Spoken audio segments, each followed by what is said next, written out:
You've got that feeling, right? That little whisper that says, something really big is happening. Mm-hmm. Think back to maybe the late 90s, the dawn of the internet.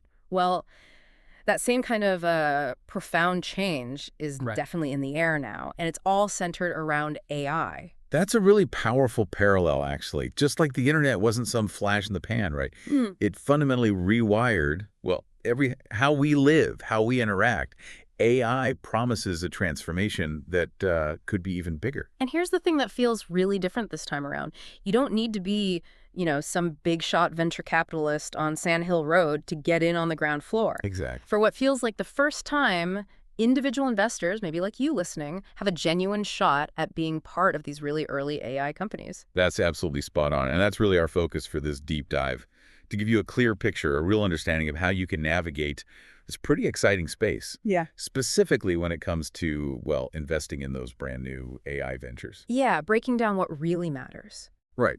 And also what potential pitfalls to keep an eye out for, because there are definitely risks. And we'll be looking closely at how platforms like Collektiv, which is a private network for angel investors, are making these opportunities, well, more accessible than they used to be. Yeah, and we should probably touch on other places too, like Cedars and Republic, Yeah. platforms people might have heard of, just to get the full context. Good point. Okay, so let's dive in. This AI revolution, it's not just tech hype this time, is it? Feels different. No, not at all. Yeah. I mean, the material we've been looking at actually calls it a total shift. Some even say the new internet. And honestly, that doesn't feel like an exaggeration. We're already seeing AI's impact, right across the board. Okay, give us some concrete examples, though, because AI changing everything, that can sound a bit abstract. What are we actually seeing happen right now? Well, the sources point to some really key areas. Think about how we work out. AI is starting to automate tasks. It's reshaping job roles, demanding totally new skills. The very foundation of how companies are even built is changing. AI is becoming a core component, not just an add-on. Right. Then there's customer service being transformed by AI interactions, and even fields like coding, education, medicine, traditionally very human-led areas. They're seeing huge AI-driven advancements. So it's moved beyond just being a kind of handy tool, hasn't it? Yeah. One of our sources put it really strongly. AI isn't just creating tools anymore, it's building empires. Yeah. That's quite a statement. It really is. And remember how the internet's growth, back in the day, completely depended on early investment. In the pipes, the infrastructure. Yeah, definitely. Well, these AI-driven empires, they also need that funding to scale up. And that's precisely where early-stage investors become so important. Spotting the promising ventures now. Well, that could lead to really significant returns down the line, just like for those who backed the early internet giants. Okay, the potential seems clear. Huge potential, maybe. But for someone listening thinking, okay, this sounds great, but where do I even start? Investing in startups feels like a whole different ball game than, say, buying stocks. It has traditionally been, yeah, a much less accessible area for most people. But like our source material points out, you really don't need that connection to Sand Hill Road anymore to get involved. Yeah. A landscape's genuinely shifting. And platforms like Collektiv seem to be a big part of that shift. Can you explain a bit more about how they actually work and what sort of money are we talking about? The source mentioned starting with maybe just 500 pounds. Yeah, so Collektiv offers a more, let's say, curated path into early-stage investing. And that includes a strong focus on AI startups. So instead of you having to wade through, thousands of potential deals out there. Which sounds overwhelming. Totally. They do that initial heavy lifting, the vetting.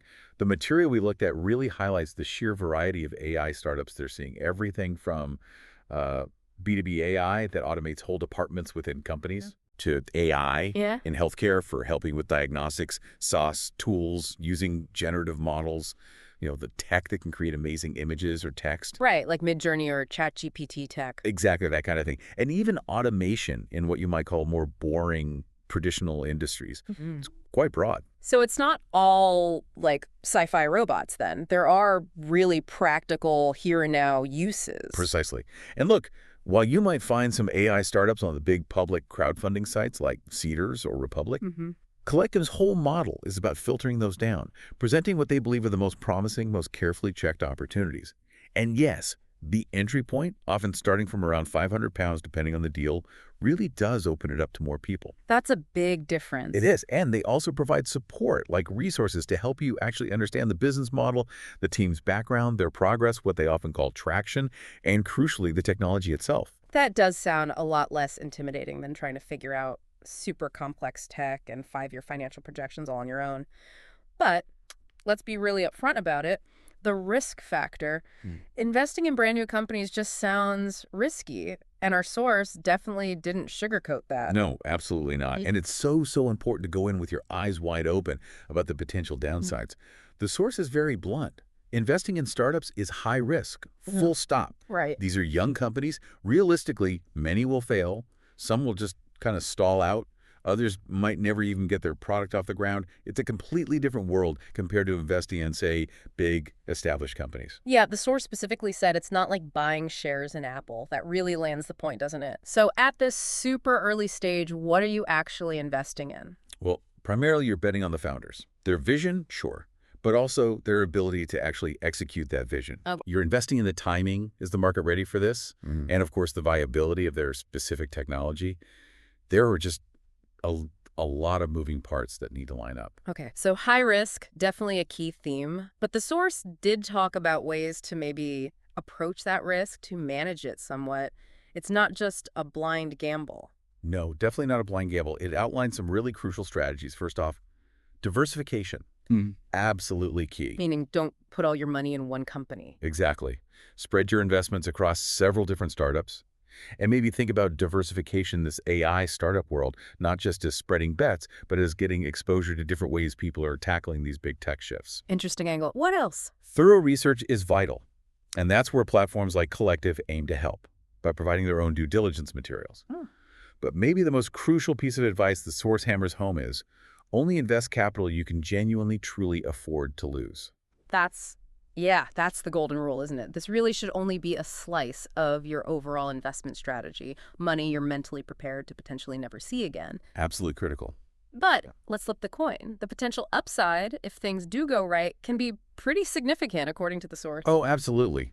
Look, while the risks are very real and substantial, the potential for returns can be equally, well, impressive.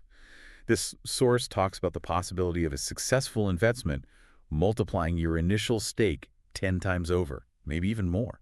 Wow. That's the kind of potentially life-changing return that early-stage investing can offer. But again, it absolutely comes with massive uncertainty, no guarantees. Right. Understood. So, okay, let's say someone decides they understand the risks, they're comfortable, and they want to take that calculated leap. What are the key things they should be looking for in an AI startup? The source mentioned this collective framework. Let's unpack that. Yeah, it's a really helpful structure, actually, for thinking about these potential AI investments. The very first element they look at is real-world application. Okay, what does that mean exactly? It means, is this AI actually solving a genuine problem? A real pain point that people or businesses are currently facing? Is there a clear, provable need for what they're offering? It's not just about having AI. It's asking if that AI is doing something useful. Makes perfect sense. Tech for its own sake isn't a business. Yeah. Okay, what's next in the framework? Next up is tech defensibility. This is crucial. Is the AI they're using truly innovative? Is it proprietary, their own secret sauce, so to speak? Oh. Or is it more like a thin layer, what the source called a wrapper, just built on top of existing AI tools that anyone can access? Generally, a unique, strong tech core is much more valuable and harder for competitors to copy down the line. Got it. So you're hunting for real innovation, not just clever branding around existing tech. Makes sense. What about the people behind it all? Team credibility, that's the third key factor. You have to ask, Yeah. do the founders actually have relevant experience? Specifically in AI and in technology, do they have the technical chops, the business sense, the track record to suggest they can actually pull this off? Yeah, you hear that all the time. Bet on the jockey, not just the horse. Exactly. A strong, capable team is often the single most critical factor in whether a startup makes it or breaks it. Absolutely. Even the best idea needs great execution. So what about getting their product out there, into customers' hands? That brings us to the go-to-market strategy. How are they planning to actually acquire users, and quickly? Do they have a clear, sensible plan for reaching their target audience and scaling up their customer base? Without a good go-to-market plan, even great tech can just fizzle out. True. And then the bottom line, I guess. Can this thing actually make money? Precisely. That's unit economics. It digs into the potential for profitable scaling. Can they acquire a customer for a reasonable cost?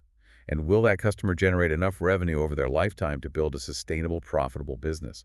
The source really stresses, they're looking to fund viable companies, not just cool science experiments. That framework, yeah, that gives a really clear, practical way to evaluate these opportunities. Now, our source seemed to make a strong case for why someone might use a platform like Collektiv instead of just, I don't know, diving into the public crowdfunding sites alone. Can you expand on that value proposition? Sure.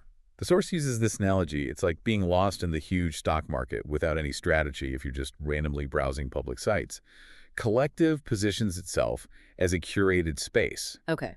Their focus is on bringing what they assess as high-potential deals directly to their members. They're essentially aiming to do a lot of that initial filtering and due diligence work for you. So it's really about cutting through the sheer volume, the noise. That's a big part of it, yeah. And the source highlights a few other key benefits, too, like presenting the investment details in clear, straightforward language. They call it plain English.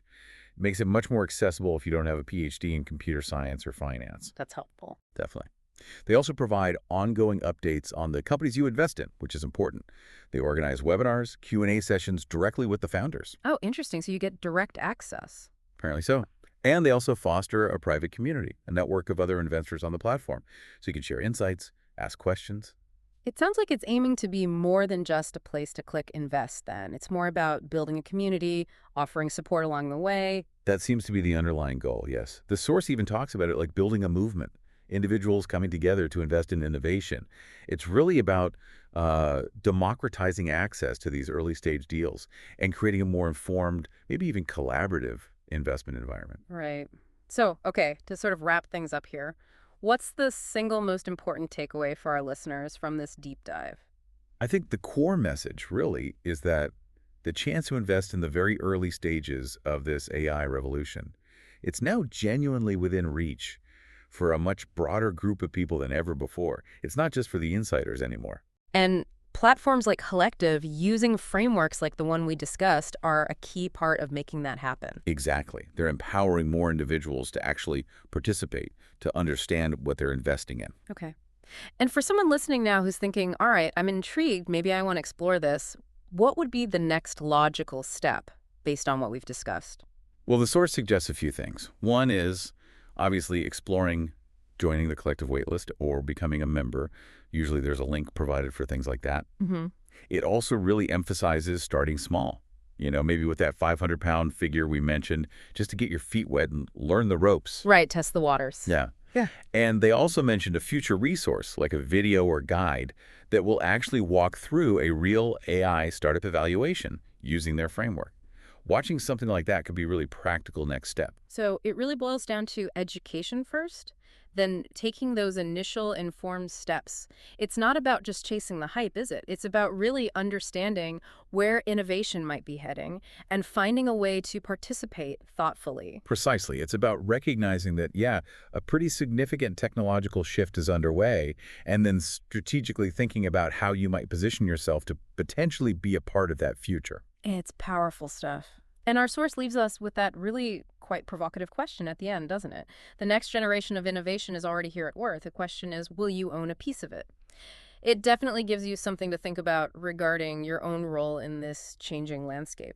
Well, thanks. This has been a fascinating deep dive into early-stage AI investing. My pleasure. I feel like I've learned a ton, and I really hope our listeners have found it valuable too. Yeah.